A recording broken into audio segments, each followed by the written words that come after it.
Mesdames et messieurs, donc bonsoir et bienvenue à cette nouvelle édition des figures marquantes de notre histoire. Cette 6e saison est consacrée à des hommes et à des femmes qui ont défendu ou incarné ce grand idéal de la liberté. Alors d'ailleurs, ce soir, le personnage qui sera à l'honneur est excellent pour les deux. Il a à la fois défendu l'idéal de la liberté et il l'a incarné par son action, par ses écrits. Il sera question ce soir de Pierre du Calvet, qui est né à Caussade, petit village au nord de Toulouse, en 1735, et qui est décédé, pauvre lui, en pleine mer. Son bateau a coulé en 1786. Cet aventurier, cet homme d'affaires et surtout cet auteur débarque à Québec en juin 1758, en pleine guerre de la conquête. Aussitôt arrivé, on lui demande de s'occuper des réfugiés acadiens qui ont fui la déportation de 1755.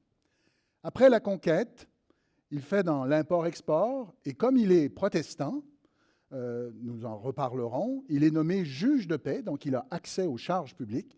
Il est nommé juge de paix à Montréal. D'ailleurs, sa maison a toujours pignon sur rue, elle est tout près du marché Bon Secours, là qui va élever ses enfants. C'est un homme...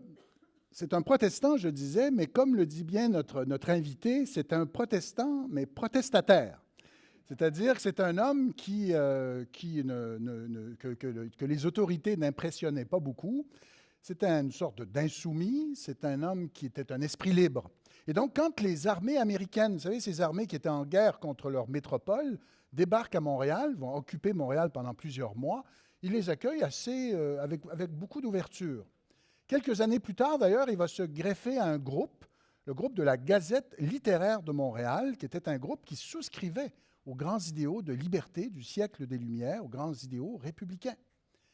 Alors d'ailleurs, soupçonné d'être de mèche avec l'ennemi américain, on était en pleine guerre, l'Empire britannique menait une guerre à ses colonies du Sud, il va être emprisonné en septembre 1780.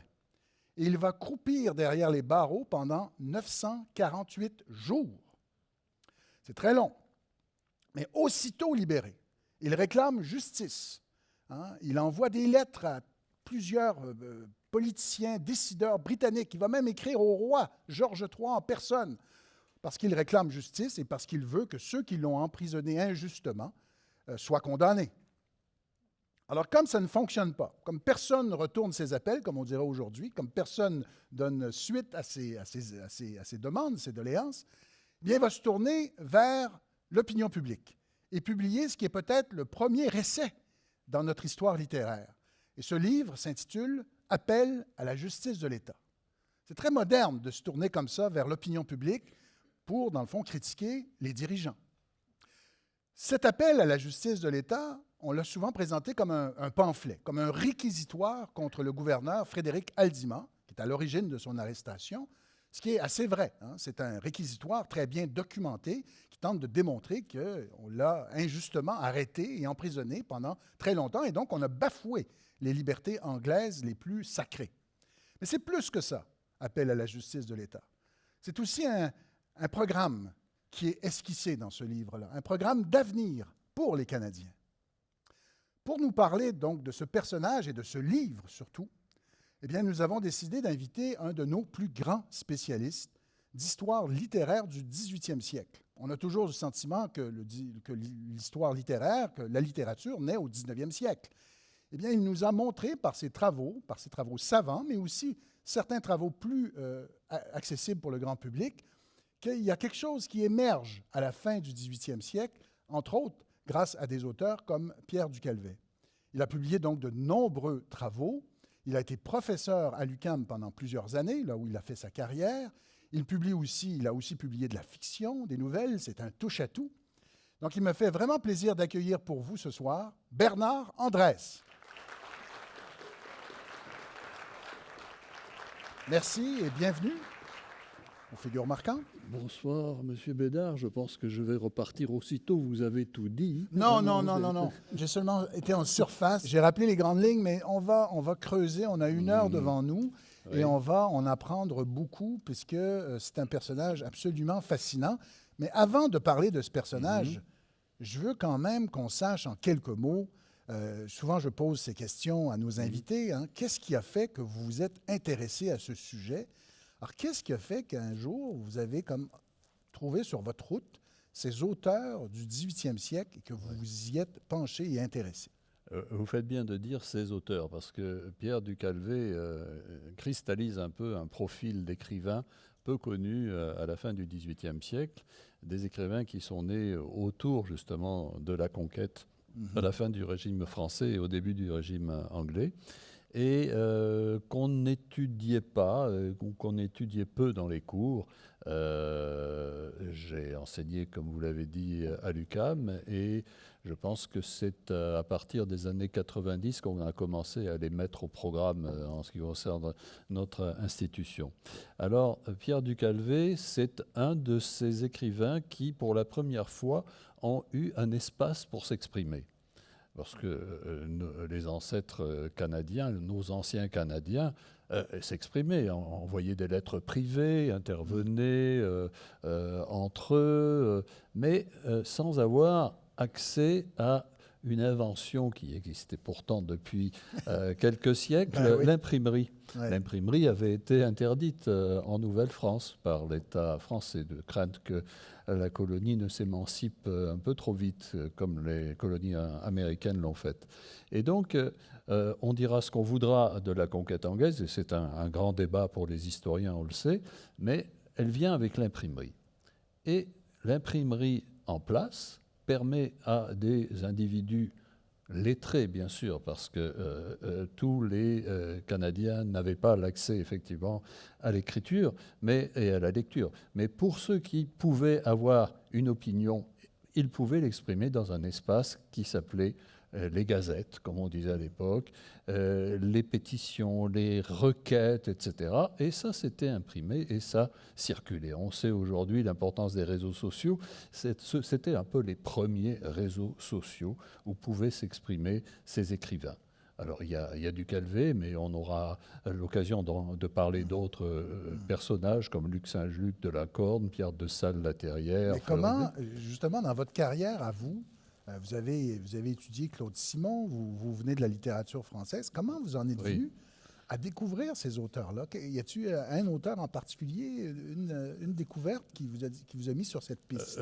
Mon auteur de prédilection, mon premier qui m'a ouvert la porte sur cette génération de la conquête, c'est Pierre de Salles-la-Terrière, à qui j'ai consacré une biographie et dont j'ai réédité effectivement les mémoires.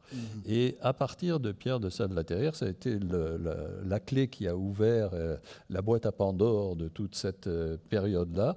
J'ai découvert Fleury Méplet, Valentin Jottard, Pierre du Calvet était là très souvent, je le croisais partout. Il est d'ailleurs cité dans les mémoires. Il est cité dans les mémoires, effectivement, parce qu'il a été en prison avec ce bonhomme-là, avec Pierre de Salles-la-Terrière et les autres, et ils ont passé plusieurs années les uns sur les autres, et parfois à se taper sur la gueule, parce que le fameux gouverneur Haldimand avait pris soin, effectivement, de diviser son opposition en mettant en prison des gens qui se détestaient, mais enfin, c'est une autre affaire. Donc, tous ces personnages, je les découvre un peu, c'est un peu autobiographique ce que je vais vous dire. Non, je viens de la littérature française, effectivement, et mon accent traduit un peu mon origine, encore que mon origine est plus lointaine que la France, mais ça, c'est une autre histoire. Et donc, je me mets à m'intéresser au Québec, je m'installe au Québec, je manque au Québec, ça fait 50 ans déjà, et je me dis, bon, la littérature française, on va voir la littérature québécoise. Et à l'époque, c'était la littérature depuis la Révolution tranquille, c'était les années 60. On parlait très peu de ce qui s'était produit avant, un petit peu du 19e siècle, mais rien sur le 18e siècle. Et donc, je me suis jeté à corps perdu dans ce corpus, si j'ose dire, et puis voilà où j'en suis rendu. Oui. Alors, merci, et merci d'ailleurs pour ces travaux. Et ça montre bien que tout ne commence pas avec Patrice Lacombe, La Terre paternelle, qu'on présente souvent comme le premier roman. C'est certainement un jalon. Ou encore Philippe Aubert de Gaspé fils, L'influence de roman. Mais il y a autre chose avant. Et vous l'avez bien montré. Vous nous dites qu'au 19e siècle et jusque tard au 20e, quelqu'un comme du Calvet, on ne parle pas de lui, il gêne. Quel est le problème avec Ducalvet pour les gens du 19e siècle? Pour les gens du 19e siècle, il faut d'abord préciser, pour l'historiographie en place au 19e siècle, qui est une historiographie conservatrice, cléricale, plus tard fédéraliste, cet individu s'est opposé et au clergé quand il s'opposait aux réformes, et au gouvernement britannique. Il s'est opposé donc au bon sentiment et puis aux conservateurs, aux idées reçues. Donc il est malvenu. Pour donner un aperçu, Monseigneur Camirois, qui a été le grand historien de la littérature et dont le manuel a abreuvé des générations d'étudiants au Québec, Monseigneur Camirois, de mémoire, parlait de ces épaves que la mer avait jetées sur nos rivages, ces épaves de la morale. Donc ça a marqué quand même quelques générations. Mais auparavant, quand même, quand on cherche, on trouve que chez notre historien François-Xavier Garneau, il lui accorde du mérite, de belles pages. De très belles pages. Et on s'aperçoit aussi que Louis-Joseph Papineau, en 1867, quand il fait son grand discours, qui est une sorte de testament politique devant l'Institut canadien de Montréal, pour les 32 ans de l'Institut canadien de Montréal, lui aussi parle de Ducalvet. Donc Ducalvet a animé quand même une pensée libre à travers la critique et la censure qui a pesé sur l'institution littéraire au XIXe siècle. Et on trouve aussi quelqu'un comme Arthur Buy, qui était aussi un essayiste, un polémiste, et qui avait créé une revue d'ailleurs satirique qui s'appelait La Lanterne. Arthur Buy, lui aussi, parle de Pierre Ducalvet dans un de ses écrits. Il dit, mais écoutez, il s'intéressait à la toponymie. Peut-être qu'on abordera ce sujet ce soir. Dans la toponymie, il n'y a que des saints ici. Alors, effectivement, il y a une histoire religieuse au Québec, mais pourquoi n'avons-nous pas une toponymie marquée par de grands personnages, des laïcs qui ont marqué leur... Alors, il cite d'Iberville, il cite les aventuriers du XVIIe, XVIIIe siècle, et à un moment donné, il dit, effectivement, on n'a rien sur Ducalvet. Il faudrait, pour des gens comme Ducalvet, comme les gens de Doutre, comme les gens de l'Institut canadien, comme Louis-Joseph Papineau, trouver une marque mémorielle dans la toponymie du Québec, et il cite aussi Ducalvet. Donc il y a le meilleur, celui qui s'est vraiment enflammé pour Ducalvet, c'est notre poète national, Louis Fréchette, dans La légende d'un peuple, et qui dit, je vous cite juste 4 vers, j'abuserai pas de ça, je vous ai promis, « C'était toi, Ducalvet, qui, méprisant la rage du despote, était seul à tenir tête à l'orage et brandir au-dessus de tous ces fronts étroits, à ton bras indigné, la charte de nos droits. » Donc on voit qu'il avait marqué quand même les esprits libres, c'est-à-dire la partie la plus libérale des intellectuels du XIXe siècle, et même des radicaux, et même des anticléricaux. Donc voilà, ce qui m'a intéressé, c'est de voir non seulement sa vie, ses combats, son programme, mais aussi comment il avait pu marquer des générations d'écrivains, de poètes éventuellement, et faire sa marque dans l'histoire. Alors vous nous dites que c'est un écrivain emblématique de cette génération que vous l'appelez la génération de la conquête. Oui. Peut-être nous présenter le profil de cette génération, oui. ses dilemmes, ses combats, nous la décrire en quelques mots, quelques coups de pinceau. Oui, alors écoutez, j'en ai déjà un peu parlé. C'est la première génération, pas au sens, je dirais, presque biologique, c'est-à-dire il y avait des gens beaucoup plus âgés comme Luc Saint-Luc de la Corne qui était né dans les années 1740-50, d'autres qui étaient nés à la fin du régime français.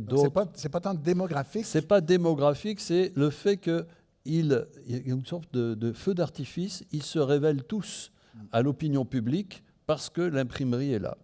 Et donc, les conditions de production, comme disaient les sociologues avant, en parlant de la littérature, les conditions de production étaient réunies et la parole s'investit dans le texte. Et le texte se diffuse dans les journaux et les pétitions. Et donc, il y a une sorte de circulation de la pensée qui se met en place. Et ces gens-là, souvent surpris par eux-mêmes de l'effet que peuvent avoir leurs textes sur le public, se mettent à écrire, un peu comme dans cette génération, il y a une fraction de génération que j'aime beaucoup, c'est les jeunes étudiants du Collège de Montréal, à Montréal, donc, qui étaient les élèves des Sulpiciens. Ils avaient quoi, 14, 15 ans, les Louis-Antoine Panet, etc. Et la Gazette littéraire leur propose de publier des textes dans la Gazette sous pseudonyme. Ça permettait de ne pas se faire gronder par les Sulpiciens.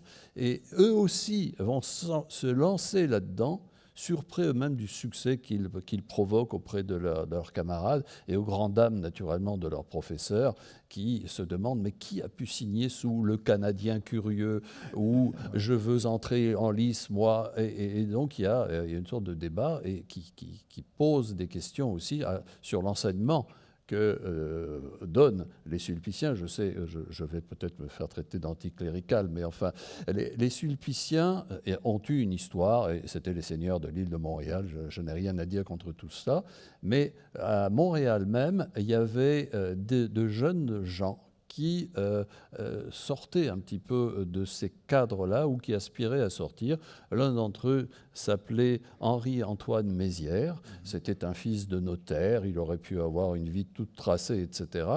Et il est devenu révolutionnaire après avoir connu Fleury-Méplet dans son imprimerie, etc. Et il disait de mémoire, ce cher Henri-Antoine Mézières, j'ai gâché mes jeunes années dans un collège géré par d'ignards ecclésiastiques. C'était pas gentil parce que il écrivait très bien, et c'était ces Sulpiciens qui lui avaient écrit à écrire comme il le faisait d'ailleurs. Et il a publié ensuite un pamphlet qui s'appelait « La Bastille septentrionale » au moment de la Révolution française aussi. Il associait donc le Québec à un pays soumis, etc. Donc voilà, il y a de tout jeunes gens comme ça. Il y a le vieil Saint-Luc de la Corne qui a raconté son naufrage et qui a été publié dans un des premiers livres publiés par Fleury-Méplet, dont on va peut-être parler plus tard. Et il y a aussi des individus qui vont devenir les premiers parlementaires au moment de la première Constitution, inspirés de Pierre du Calvet. Alors justement, j'ai lancé la formule que je vous dois. Un protestant protestataire. Parlez-nous de ses origines familiales, oui, de son éducation. Pierre du Calvet, vous l'avez dit, est né dans une toute petite ville, Caussade, que j'ai eu le bonheur de connaître le mois dernier, puisque j'étais en vacances en France et j'ai fait un détour avec Patricia ici présente pour trouver la ville dans laquelle il était né, les petites rues tortueuses et l'énorme basilique qui écrase cette ville et qui l'écrase aussi, je dirais, mentalement et idéologiquement, parce que nos amis protestants, ils venaient d'une famille de protestants, avaient dû faire baptiser leurs enfants à la suite, effectivement, des persécutions dont ils faisaient l'objet depuis très longtemps. On connaît les guerres de religion, on connaît l'édit de Nantes qui avait été introduit pour soulager la pression exercée par l'État français sur les non-catholiques romains. Édit de Nantes qui avait été aboli par Louis XIV à la fin du XVIIe siècle. Les persécutions, les dragonnades, comme on les appelait, qui frappaient les protestants. Les du Calvet ont un ancêtre qui a été pendu au moment des guerres de religion. Il faut garder ça à l'esprit pour cerner un petit peu le personnage de Pierre du Calvet qui arrive à 23 ans ici. Il est certain que dans ce milieu protestant qui a plié un petit peu, qui a plié le dos, courbé un peu le dos et qui a fait baptiser ses enfants, on a gardé la mémoire de ces persécutions. Et Pierre du Calvet, même baptisé, est resté protestant dans l'âme, il le dit. Et qu'est-ce qu'il tire de cet esprit? C'est un sens de la justice. et de l'injustice, nécessairement. Donc ça va l'animer pendant toute sa carrière, sa brève carrière, quand il arrive en Amérique du Nord. Il est baptisé, mais il arrive ici protestant. Il arrive ici protestant, c'est ça, il s'annonce comme protestant. Certains s'étonneront peut-être qu'il vienne là, parce qu'il aurait pu aller en Hollande, il aurait pu aller dans plusieurs pays d'Europe et du monde. On sait la tradition de l'exil chez les protestants, la tradition du désert, c'est-à-dire de la clandestinité. Il y a encore des zones dans les Cévennes qui avaient été persécutées par Louis XIV, où on trouve des caches dans les grottes ou au fond des maisons où se pratiquait le culte. Donc, il aurait pu aller ailleurs, il aurait pu, comme un autre protestant, Villegagnon, aller en France, Antarctique, aller au Brésil. Ouais. Mais pourquoi choisit-il la Nouvelle-France? Est-ce qu'on le sait? Est-ce qu'on connaît la raison? On peut qu'avoir des conjectures là-dessus. Ce qui est sûr, c'est que les protestants étaient présents en Nouvelle-France. Ils ont été interdits à partir du moment où la Nouvelle-France a connu une première colonisation organisée, c'est-à-dire vers 1627, la compagnie les Cent Associés. Là, on écarte les protestants. Pourtant, ils étaient là du temps de Jacques Cartier, déjà avec Roberval, ils étaient là du temps de Champlain, avec Dugas-Desmonts. Ils ont fait leur part dans la découverte, je sais que c'est un mot qui n'est pas très correct, mais parce que l'implantation des Français au Canada. Et donc, ils se retirent, ils sont discrets, ils s'effacent, mais ils sont toujours là. La preuve en est qu'à la fin du régime français, quand Monseigneur Briand voit la présence protestante et qu'il proteste contre ça auprès du gouverneur ou de l'intendant Bigot lui dit « Attendez, les protestants sont des gens de bonnes mœurs, des gens qui ont une activité économique, une activité commerciale qui est précieuse pour la Nouvelle-France. Foutez-leur la plaie. » Enfin, il le dit dans d'autres termes, hein, encore que Bigot avait son franc-parler. Et donc, ça prouvait que certainement que Pierre du Calvet savait cette présence protestante. Pierre du Calvet avait des contacts avec les commerçants de Bordeaux, de La Rochelle, d'où partaient les échanges depuis très longtemps vers la Nouvelle-France. C'est d'ailleurs un de ses oncles qui lui offre les premières provisions à partir desquelles il va faire son fonds de commerce, et il lui propose, il remplit la cale du navire de son premier stock, en quelque sorte, qu'il espère vendre là, et il part en 1758. Et vous parliez d'un naufrage à la fin de sa vie, mais sa vie canadienne a commencé aussi par un naufrage, parce que son bateau est arrivé au large dans le Saint-Laurent et il a coulé, corps et biens. Enfin, il s'en est tiré, lui, mais il est arrivé finalement les mains vides à Québec pour commencer sa vie à 23 ans. Qu'est-ce qu'on fait à 23 ans quand on a l'intention de s'installer quelque part? Une proposition lui est faite et il saute dessus. Il connaît les marchandises, il connaît la gestion des marchandises. On le bombarde, garde-magasin. Il est donc chargé de l'approvisionnement de l'Acadie. Vous allez me dire, l'Acadie, c'est fini depuis 1755. Les Acadiens ont été dispersés, ont été persécutés par les Anglais. On les a exilés dans les colonies américaines. On les a exilés jusqu'aux Malvines, vous savez, au large. Et il en restait quand même 2 ou 3 000 sur la côte du côté de Miramichi, la baie des Chaleurs, etc. Et le gouvernement français, les Français s'aperçoivent qu'ils ont une responsabilité pour ces 2 ou 3 000 Acadiens qui ont refusé de prêter le serment du test. Là, on va revenir sur ce fameux serment. Et qui ont perdu leurs terres, qui ont perdu leurs canaux de pêche, donc qui n'ont plus de ressources, qui vivent dans une misère effroyable. Et on envoie Pierre du Calvet, comme première mission, approvisionner ces pauvres gens dans ce qui restait de l'Acadie ancienne, qu'on appelait l'Acadie des Français, l'Acadie française. Il n'y avait pas grand monde, et puis elle était déjà contestée et attaquée par les Britanniques.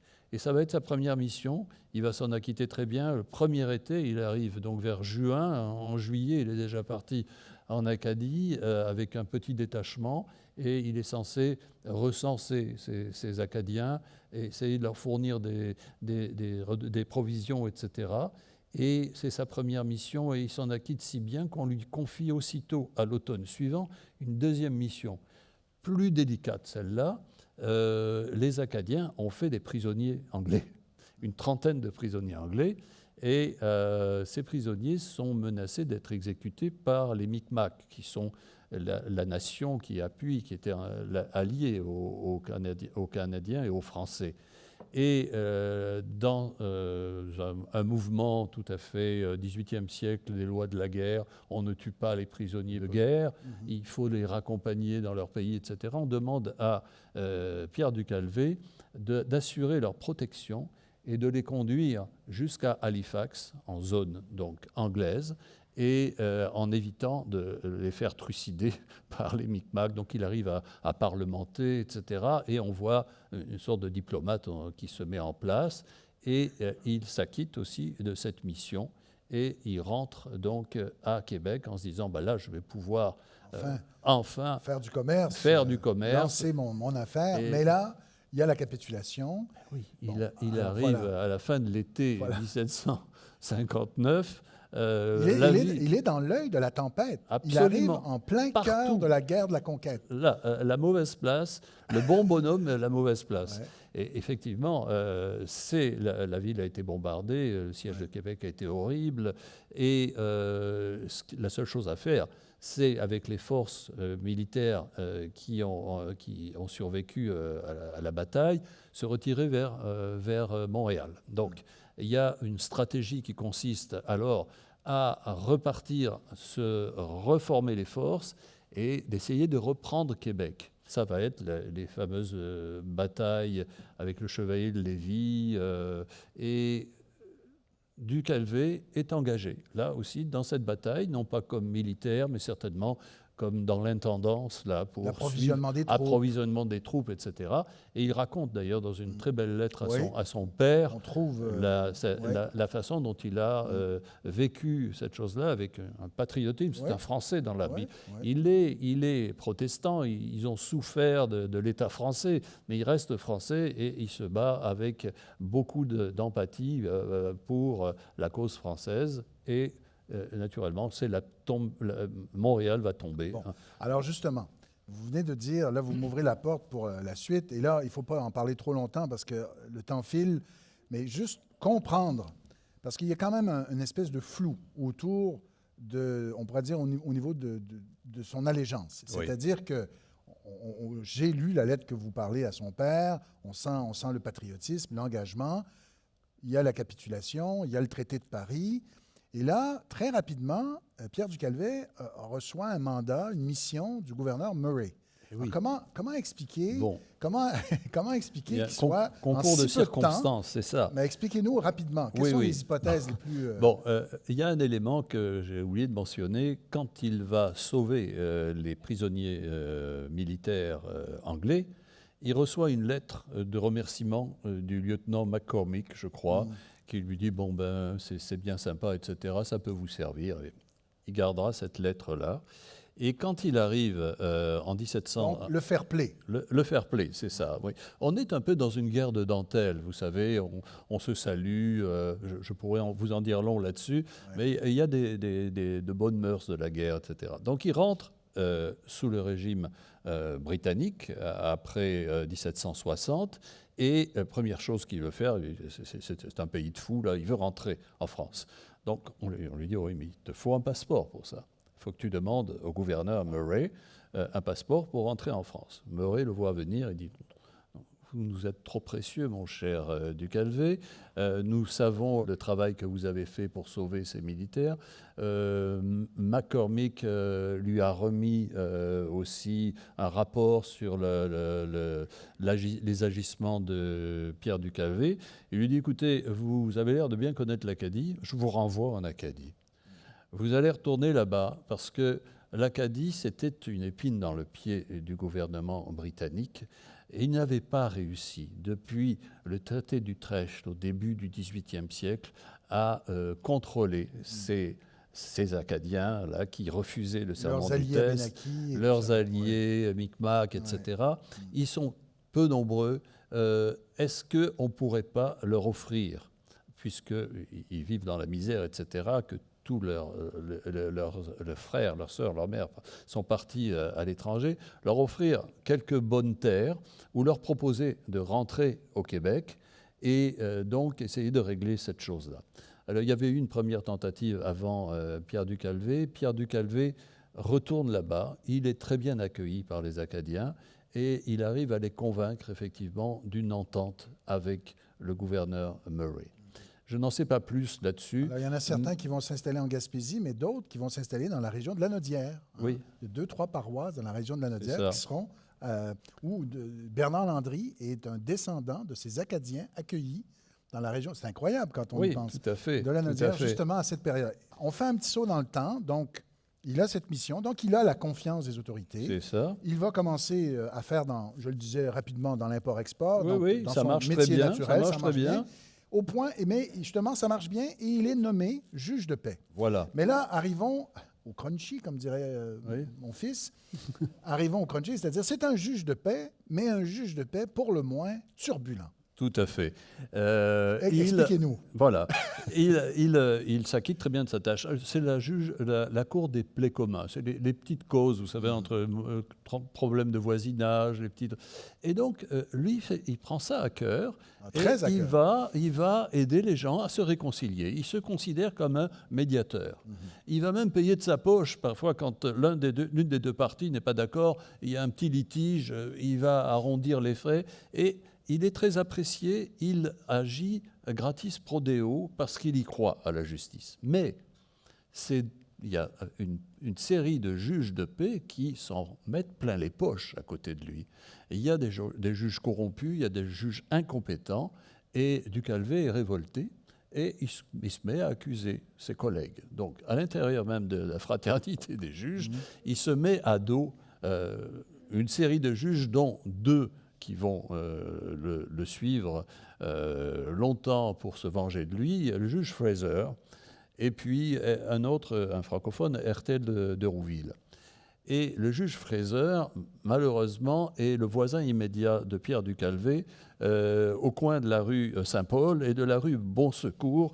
C'est le jour même, l'incident qui va survenir, et le jour même où on pose la première pierre de l'église Bon-Secours. Donc, il y a du monde, les gens regardent ce qui se passe, il y a beaucoup d'activités. Et le juge Fraser arrive avec sa calèche très, très fancy, avec sa petite canne. Il ne peut pas passer parce qu'il y a 2 ou 3 charretiers qui sont au milieu du carrefour. Un embouteillage, imaginez ça à Montréal, un embouteillage au coin de la rue.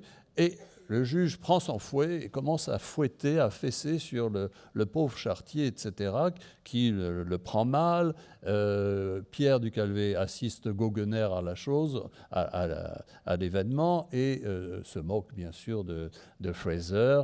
Et Fraser le prend très très mal. Il faut dire que Fraser était dangereux. C'était un ancien officier de l'armée britannique, une sorte de colosse là, qui prenait ça de haut et qui avait déjà eu maille à partir avec un autre juge, Walker, qui était un ami de Pierre du Calvet. Et il lui avait fait couper une oreille à Walker, Fraser déjà. C'est sa façon Rien de moins. Façon de régler les conflits entre voisins. Pour un juge, c'est ça. Une pratique particulière. Et il avait dit, quand il y avait eu cet incident où Pierre du Calvet l'avait vu agir de cette façon avec le pauvre charretier, il avait fait courir le bruit. Vous savez, Walter a perdu une oreille, du Calvet va perdre sa langue. Et c'était une menace qui n'était pas gratuite. Pendant des années, il va envoyer des sbires à lui, casser les carreaux de la maison de Ducalvet, l'intimidation, le harcèlement. Et c'est très pénible pour Ducalvet parce qu'il vient de se marier avec Marie-Louise Jussaume, une Canadienne qui est pas plus jeune que lui. Il a 35 ans, elle en a 20. Elle lui donne 3 enfants dont un seul va survivre.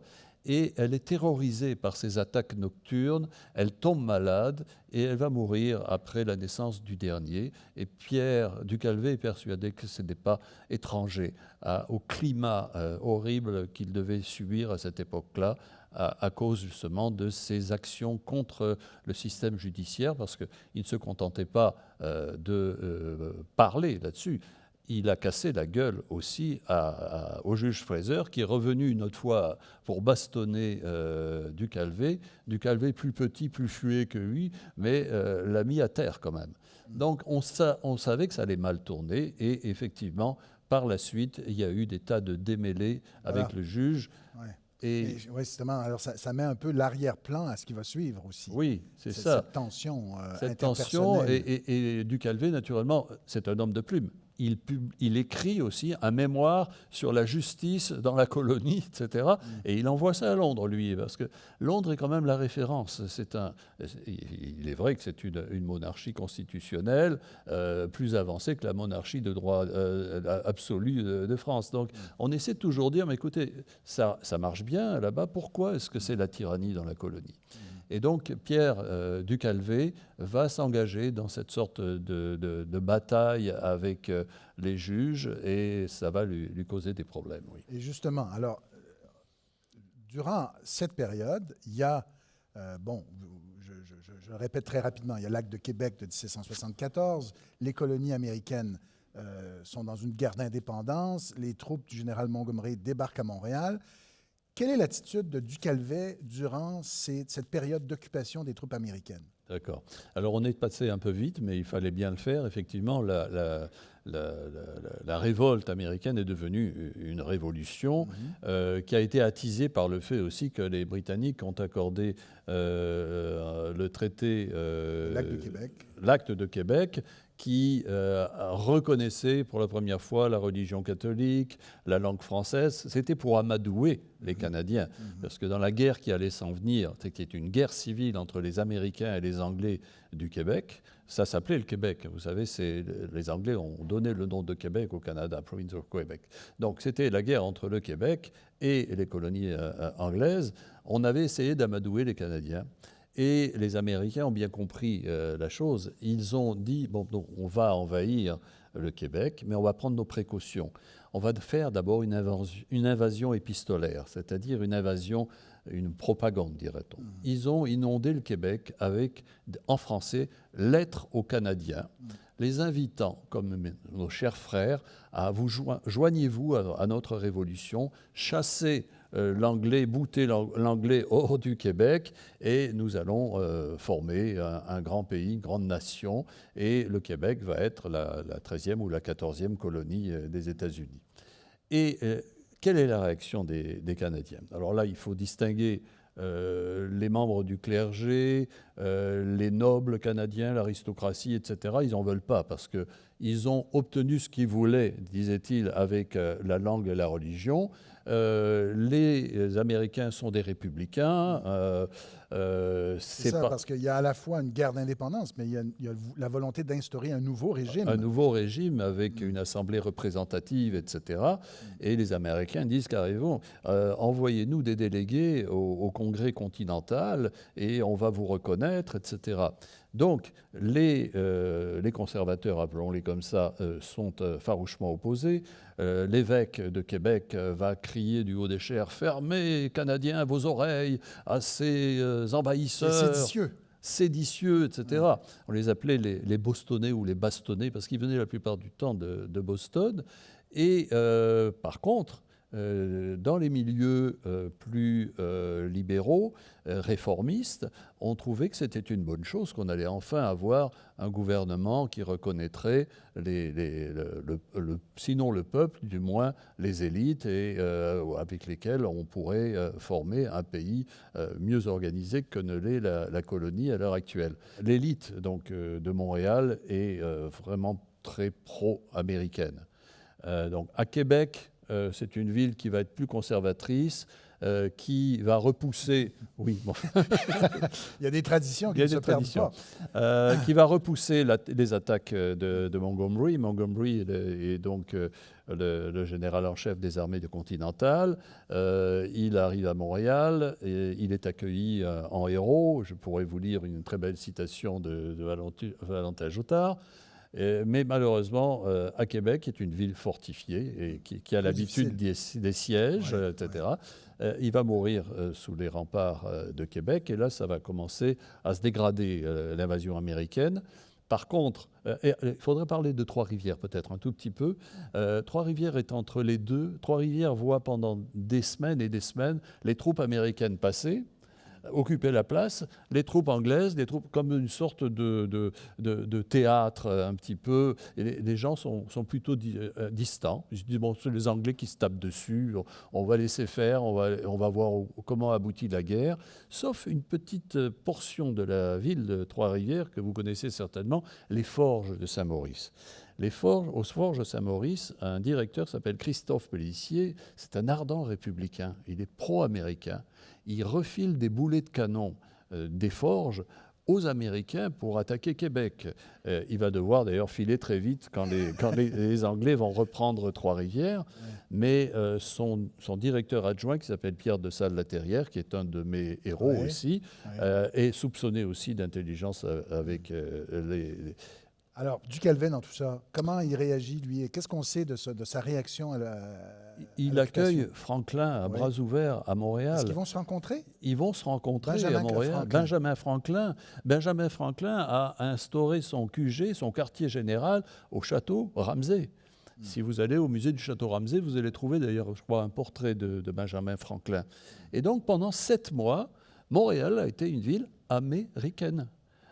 On a battu monnaie américaine à Montréal. C'est dire que les quelques centaines de notables de Montréal étaient pro-américains. Ducalvet fait partie de la délégation qui accueille bras ouverts le général Montgomery. Et Ducalvet va effectivement pactiser, non seulement avec les Américains, mais avec des gens comme Fleury Méplet, comme Valentin Joutard, qui est un avocat pro-américain. Et Pierre Ducalvet va aller jusqu'à... il va participer plus tard à la Gazette, je ne veux pas anticiper. Et là, je pense qu'on a évoqué rapidement la Gazette littéraire. On ne va pas y revenir puisque... nos 15 dernières minutes vont y passer, tellement c'est un sujet passionnant. En même temps, je vous envoie le temps qui nous reste. Est-ce qu'on peut dire que cette sympathie qu'il a eue pour les Américains lors de l'occupation pourrait expliquer son emprisonnement de septembre 1780? Absolument, absolument. Parlez-nous du gouverneur qui prend cette décision. Oui, faut dire que le gouverneur précédent, Carleton, était jugé trop faible par rapport à l'invasion américaine et au contrôle des Canadiens français. Donc on envoie un général qui connaît son affaire. On pourrait dire un espèce de gouverneur mercenaire. C'est ça. Et parce qu'il est suisse, roman. Il écrivait, il parlait mieux français qu'anglais d'ailleurs. Et depuis une vingtaine d'années, il se battait sur tous les fronts. Et il avait travaillé en Europe, bien sûr, mais il avait combattu dans les colonies américaines, en Floride, à New York, à Boston. Pendant le début de la conquête anglaise, il a été gouverneur de Trois-Rivières, gouverneur de Montréal. Donc il connaît à fond la géopolitique nord-américaine et les Anglais ont besoin d'un type de cette trempe. Naturellement, c'est quelqu'un qui ne joue pas dans la dentelle. Il va prendre en main la province de Québec. Il va instaurer un réseau d'espionnage très fort, appuyé par 9000 soldats anglo-prussiens dont le général Riedesel s'établit à Sorel. Et donc, tous les Canadiens vont être sous la loupe, sous l'œil, j'allais dire de Moscou. Dans ce cas-ci, c'est de Londres. Oui. Et donc, vont tâcher de résister, mais naturellement, des gens comme Pierre Ducalvet vont être pointés du doigt, d'autant plus qu'on le soupçonne, et c'était vrai, d'avoir fourni des vivres aux troupes américaines. on a pu prouver par la suite qu'il avait été réquisitionné, comme beaucoup de gens. Les soldats arrivent, ils ont besoin de quelque chose, etc. Mais c'était vrai. D'ailleurs, il va demander plus tard à ce qu'on le rembourse. Donc, il est soupçonné. Un premier procès qu'on essaie de lui faire n'aboutit pas, on n'a pas suffisamment de preuves. Une deuxième fois, il est arrêté et on l'emmène à Québec pour le juger ou du moins l'incarcérer. Il a la possibilité de fuir, mais il ne veut pas fuir. Il dit « je vais aller à Québec, puis je vais écrire à Aldimand, je vais lui demander raison de cette arrestation arbitraire ». Et ce que fait Aldimand, il le prend et il l'enferme dans un vaisseau militaire, il s'appelle le Canso, dans l'humidité, dans le port de Québec, pendant 1 mois ou 2, pendant lesquels il continue à écrire. Hein. Je ne sais pas d'où il sort du papier et de la plume, mais il écrit des lettres à Aldimand au point d'exaspérer le général Aldimand qui dit « mais débarrassez-moi de lui, faites quelque chose ». Et il dit « bon, on va le sortir du bateau » et ils le mettent à une prison plus sévère qui est la prison militaire de Québec, avec des conditions encore plus horribles. Et naturellement, Pierre du Calvet continue à écrire et à demander.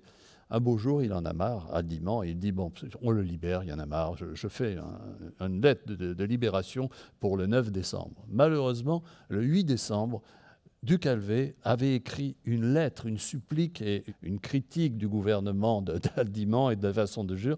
Aldimand dit « j'en peux plus, là. On lui trouve une prison encore pire que la prison militaire et on l'envoie à la prison des Récollets ». Le père de Béret, là, va devenir le garde-chourme de Pierre du Calvet. Ouais. Et ça va être horrible parce qu'il va rester, comme vous le dites, près de 3 ans chez le père du Béret, toujours en écrivant, naturellement, des lettres à Londres et partout, jusqu'à ce qu'il soit libéré, non pas à la suite d'un procès, mais simplement parce que la guerre est finie.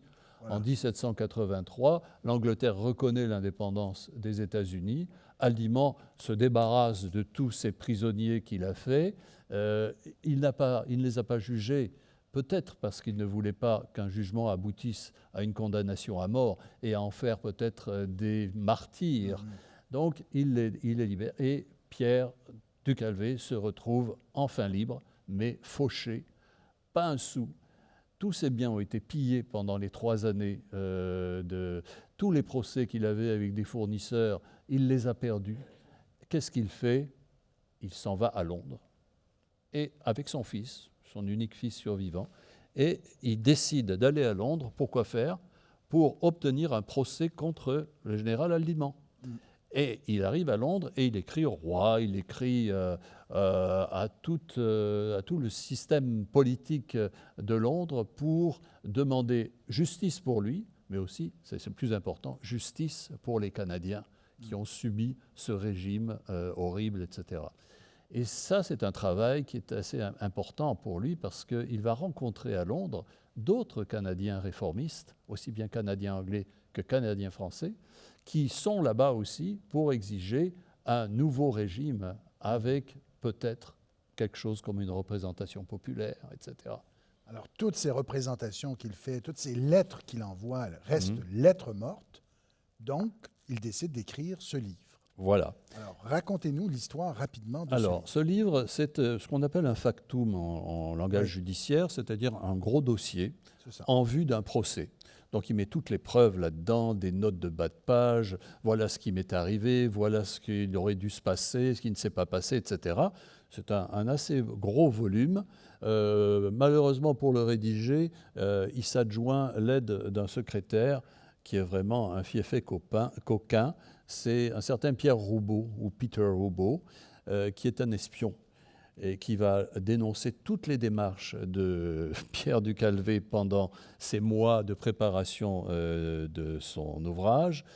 Pierre Roubaud était un jésuite du temps de la Nouvelle-France, un jésuite défroqué, qui a vendu ses services à l'Angleterre au moment du régime anglais, qui travaillait aussi pour l'Espagne, pour la France, pour la Hollande. Et malheureusement, là, il a peut-être un peu manqué de jugement, notre Pierre du Calvet. Il ne savait pas qu'il avait à côté de lui un traître. Mais il a quand même écrit cet appel à la justice de l'État et il l'a adressé à 2 publics. Une première version anglaise, The Case of Peter du Calvet, pour le public et l'opinion publique anglaise, où il dénonçait aussi Aldimand et où il dénonçait toutes les avanies qu'on lui avait fait subir. Et une autre version, l'appel à la justice de l'État en français, qui est vraiment de sa plume, parce que pour l'autre, il a été aidé par deux amis juges, Peter Livius et Francis Mazer. Mais pour les Canadiens, il a mis le paquet, il a vraiment reconstitué les horreurs qu'il avait subies, que les Canadiens étaient en train de subir. Et il termine par une lettre aux Canadiens où il propose le brouillon d'une nouvelle constitution. Et ça, c'est quelque chose qui s'était jamais fait et qui avait été inspiré aussi par les discussions qu'il avait eues à Londres avec les délégués canadiens qui étaient à Londres aussi pour faire pression. Et il se fait un peu le porte-parole, l'ambassadeur. C'est peut-être le premier ambassadeur québécois de l'histoire diplomatique du Québec, et si je devais le caractériser comme ça serait ça que je dirais. Et c'est un justicier, mais c'est un justicier qui a du plomb dans la tête, qui ne parle pas de sa propre vengeance, mais il dit « je parle en votre nom à tous », en parlant aux Canadiens. Et il va publier cet ouvrage qui est aussitôt diffusé à l'automne suivant, en 1784, à travers la province. Il a même donné un mode d'emploi aux Canadiens. Vous savez, vous pouvez découper les lettres, vous pouvez les faire lire dans les paroisses, éviter certains curés qui ne voudraient pas les lire peut-être, mais essayez de... Et effectivement, ça a eu un impact assez étonnant, beaucoup plus étonnant d'ailleurs que l'impact que mes propres livres ont parfois quand on les sort et on se dit 2 ans après, mais on va en parler. Non, on en parlait immédiatement. Là. À l'automne suivant, on discute et on dispute de ces questions-là dans la Gazette de Québec. Dans la Gazette de Montréal, dont j'ai oublié de vous dire que les artisans avaient été mis en prison au moment où Pierre Ducalvé écrivait dedans. Et on passe l'automne à pétitionner sur la question justement d'une nouvelle constitution, d'une représentation du peuple, etc. Et il y a une pétition de plus de 2000 citoyens canadiens, français et anglais, dont plus de la moitié sont des Canadiens français, qui vont signer cette pétition adressée à Londres pour appeler à une révision, une réforme. Autrement dit, Ducalvet donnait de l'eau au moulin à ces gens qui réclamaient des changements pour Absolument. la colonie, qui souhaitaient l'instauration d'une sorte de parlementarisme, de représentation démocratique, plus démocratique en tout cas, que le régime consulaire qui existait depuis 1774, même si ce régime-là avait donné quelques largesses, avait fait preuve de quelques largesses pour les catholiques francophones. Oui. Alors, en conclusion, un mot sur la disparition très brutale et soudaine. Qu'est-ce qu'on sait Pierre Ducalvé, après la publication de cet appel à la justice de l'État, a compris qu'il ne pourrait pas aller très très loin contre Frédéric Haldimand. En tout cas, que s'il voulait continuer la lutte, il lui fallait de l'argent. Il était fauché, je vous rappelle. Donc, qu'est-ce qu'il fait ? Il va au Congrès américain. Il va aller à Philadelphie.